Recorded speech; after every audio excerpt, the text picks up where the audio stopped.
Bienvenue dans la psy du business. Moi, c'est Marie Marchand, psychologue, docteur en psychologie et coach pour entrepreneurs. Dans ce podcast, on explore la face cachée de l'entrepreneuriat, ce que ta psychologie fait à ton business et ce que ton business révèle de toi. La psy du business, là où le business rencontre la psychologie. T'as une semaine compliquée? Les clients n'arrivent pas au rythme espéré ou une offre que tu as lancée qui ne prend pas, ou juste cette impression diffuse que ça avance mais pas assez vite, que tu devrais être plus loin. Et là, qu'est-ce qui se passe? Tu rajoutes des tâches, tu restes 2 heures de plus devant ton ordi, tu crées du contenu supplémentaire alors que tu en as déjà une pile, tu optimises ta newsletter que tu viens de réoptimiser la semaine d'avant, tu relances des prospects, etc., etc. Bref, tu remplis le vide de la journée avec du mouvement. Et quelque part, ça marche. Tu te sens moins anxieuse, t'as l'impression d'avoir repris la main. Sauf que le lendemain matin, la sensation est la même, comme si t'avais rien fait. Et tu recommences. C'est exactement ce dont on parle aujourd'hui. Ce réflexe, travailler plus quand ça va pas très bien, on va le retourner dans tous les sens. Parce que d'où ça vient, ce réflexe? C'est pas une mauvaise habitude qu'on attrape comme ça, c'est quelque chose qu'on hérite. Et on va voir de quoi il s'agit aujourd'hui et ce que tu peux commencer à faire avec. Alors je connais très bien ce réflexe pour l'avoir vécu de l'intérieur. J'ai grandi avec 2 parents entrepreneurs, ils étaient horticulteurs, des gens travailleurs qui se levaient tôt et rentraient tard le soir. Et malgré tout ça, les fins de mois étaient souvent tendues. Le travail ne garantissait pas la sécurité, loin de là. Ce que j'ai absorbé très tôt, sans que personne me le dise explicitement, c'est que s'arrêter, c'était risqué, que la valeur d'une journée se mesurait à ce qu'on avait produit, que le repos, c'était pour ceux qui pouvaient se le permettre, et qu'on n'en faisait pas partie. Alors quand je me suis lancée à mon compte, j'ai reproduit ce schéma avec une fidélité assez remarquable. Un mois difficile, je travaillais plus. Une offre qui ne décollait pas, je travaillais plus. Une cliente qui partait, je travaillais plus. C'était ma réponse à tout, mon outil universel. J'avais l'illusion que l'effort supplémentaire allait finir par payer, que si ça marchait pas encore, c'est que je n'avais pas encore assez donné. Et il m'a fallu du temps et une bonne dose d'épuisement pour comprendre ce qui se jouait vraiment. Alors qu'est-ce qui se passe vraiment quand on surcharge son agenda pour aller mieux?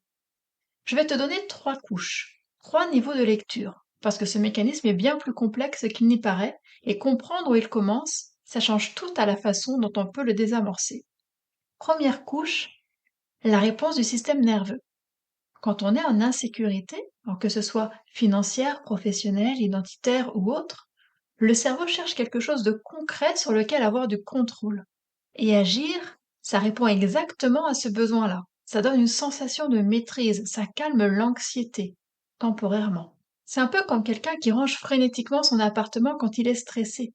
L'appartement n'est pas le vrai problème en soi, mais le rangement donne les mains occupées, le cerveau reste focus, et on a le sentiment de faire quelque chose d'utile. Et ça suffit à faire redescendre la pression pour un moment. Dans le business, c'est pareil. Tu travailles plus, tu te sens moins en insécurité. Sauf que l'insécurité de fond, elle, elle n'a pas bougé. Elle attend. Et quand tu t'arrêtes, elle est encore là. Deuxième couche, l'identité conditionnelle. Là, si tu as grandi dans un environnement où la valeur se gagnait par le travail, où les gens autour de toi s'épuisaient pour subvenir à leurs besoins, où le repos était perçu comme de la paresse, où être utile était la manière d'avoir sa place, alors quelque chose s'est installé en toi. Une simple équation dévastatrice. Je vaux ce que je produis. Et cette équation-là, elle n'est pas consciente. Tu ne te lèves pas le matin en te disant, bah tiens, ma valeur dépend de ma productivité d'aujourd'hui. Mais elle pilote quand même ta journée. Elle est dans le corps, dans la difficulté à fermer l'ordinateur le soir, dans la culpabilité du dimanche après-midi quand tu ne fais rien. Cette petite voix qui dit t'aurais peut-être pu faire plus, même si t'as eu une journée chargée. Te reposer devient dangereux identitairement. Parce que si tu travailles pas, si tu ne produis rien ce jour-là, qui es-tu? Qu'est-ce qui reste? Troisième couche, et c'est peut-être la plus profonde, c'est la fuite du vide. L'action constante, donc être toujours dans le faire, toujours en train de faire quelque chose, ça protège. Mais ça protège pas de l'échec, comme ton mental voudrait peut-être te faire croire, ni de la concurrence. L'action constante, ça protège du vide. Et le vide, alors je parle pas du repos ici, je parle de ce que le repos révèle. Quand tu t'arrêtes vraiment, quand t'as pas de tâches devant toi, pas de notifications à checker, pas de trucs à optimiser, qu'est-ce qui remonte? Les vraies questions. Celles qu'on préfère ne pas entendre. Est-ce que je suis sur la bonne voie? Est-ce que je suis assez bonne pour ça? Et si tout ça, ça ne marche pas vraiment? Est-ce que je me suis trompée, etc., etc. Ces questions-là sont inconfortables, elles font peur. Alors on s'active, on remplit, on fait. Non pas pour avancer, mais pour ne pas s'entendre penser. Et maintenant, voici le paradoxe qui lie tout ça ensemble.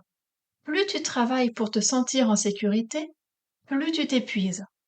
Plus tu t'épuises, plus tu te sens fragile et vulnérable. Plus tu te sens fragile, plus l'insécurité monte. Et plus l'insécurité monte, eh bien quoi? Qu'est-ce que tu fais? Plus tu travailles. Tu vois un petit peu la boucle infernale qui se crée, c'est vraiment un sacré piège, un piège très bien déguisé en productivité. Alors la question que la plupart des gens se posent à ce stade, c'est ok, comment je travaille moins? Ou alors comment je m'organise mieux pour sortir de ce cycle infernal? Et je comprends tout à fait cette question, elle est logique, mais c'est selon moi pas forcément la bonne porte d'entrée. La vraie question, celle qui change quelque chose en profondeur, c'est plutôt de quoi j'ai besoin pour me sentir en sécurité sans avoir à le mériter. Parce que si tu te contentes de travailler moins, tu retires le symptôme sans toucher la cause. Au mieux, tu tiens peut-être quelques jours, et puis un mois difficile arrive, une comparaison qui fait mal sur les réseaux, un contrat qui tombe à l'eau, et là la machine repart. Le vrai sujet, c'est pas le temps de travail en soi. C'est ce que le travail est supposé réparer. Et j'insiste vraiment sur ce point, je le répète même, le vrai sujet, c'est ce que le travail est supposé réparer. Ce schéma, travailler plus quand ça va moins bien, tu l'as peut-être pas inventé. Tu ne t'es pas levé un matin en décidant que ta valeur dépendrait de ta productivité. Cette leçon-là, elle t'a été transmise par un contexte, par des gens qui faisaient peut-être de leur mieux avec ce qu'ils avaient. Dans ma famille, mes parents travaillaient dur parce que c'était leur façon de maintenir le bateau à flot. L'effort était une réponse à une menace réelle, ça avait du sens. C'était même nécessaire à l'époque, dans ce contexte-là. Mais moi, j'ai hérité de la réponse sans avoir hérité de la menace originale. Mon contexte a changé, la menace n'est plus la même, et pourtant le schéma est resté fidèlement, loyalement, comme si le danger était toujours au coin de la rue. Tu appliques encore aujourd'hui une solution apprise hier pour un problème qui n'est plus tout à fait le tien. Alors qu'est-ce qu'on fait avec tout ça? Je vais pas te donner une liste de tips pour peut-être mieux gérer ton temps, ce serait, je pense, passer à côté de l'essentiel.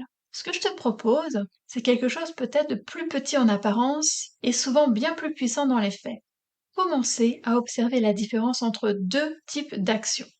Il y a les moments où tu travailles parce que c'est utile, aligné, choisi. Tu sais pourquoi tu fais ce que tu fais. Ça te nourrit ou ça te fait avancer vers quelque chose de concret. Et il y a les moments où tu travailles pour calmer quelque chose, pour remplir un vide, pour ne pas rester seul avec l'inconfort, pour avoir l'impression de mériter ta place. Ces deux types d'actions se ressemblent de l'extérieur parce que vu de ta to-do list, c'est exactement pareil. Mais intérieurement, c'est très différent. Et apprendre à les distinguer, c'est commencer déjà à sortir du pilote automatique.